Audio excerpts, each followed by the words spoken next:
জানেন না যে আমারে গেরিনা থেকে অপমান করা হয়েছে।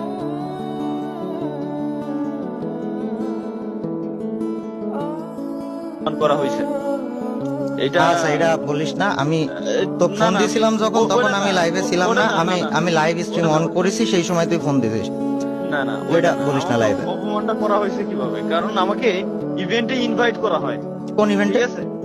ওই আমাদের খুলনায় ওই যে একটা ইভেন্ট হচ্ছিল, ওই যে বুয়া মিট নামের কোন ইভেন্ট, মেবি ওই যে আপনার, যাই হোক, ওই যে টুর্নামেন্ট খেলতে গেছিল না আরেস্কেরা টিম সহ, হ্যাঁ, এই যে এটা টুর্নামেন্ট গুলো টুর্নামেন্ট ছিল খেলতে ওইগুলো গেছিল। লাইভ, ওই যে সরি সরি মনে পড়ছে, হুম, পার্টি হুম, ওয়াচ পার্টিতে আমাকে ইনভাইট করা হয়।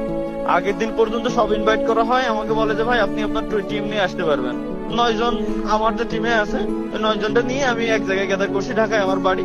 যে কালকে সকালে ঘুম থেকে উঠেই আমরা চলে যাবো ডিরেক্ট খুলনা, খুলনা থেকে আমার বাড়ি ঘুরে এসে দেন পরের দিন আবার আমরা ঢাকা ব্যাক করবো। হুম, ক্যামেরা ট্যামেরা সেট আপ সহ সব আমার রেডি। হুম, এখন রাত 3টের সময় আমার কল করে, আল্লাহর কি রহমত, ওই সময় আমি যাই গেছিলাম। হুম। তো ওই সময় আমার কল করে, তাও কল দেয় হচ্ছে মারুফ বাইরে দিয়ে, যে তালা ভাই আপনি কালকে আসতেছেন না, আপনি কালকে অসুস্থ। আমি বললাম মানে যে আমি, হ্যাঁ এটাই, আমিও সর্বপ্রথমবার এটাই বললাম যে আমি বুঝতে পারিনি তখন। আমি বললাম যে কই ভাই, আমি তো অসুস্থ না।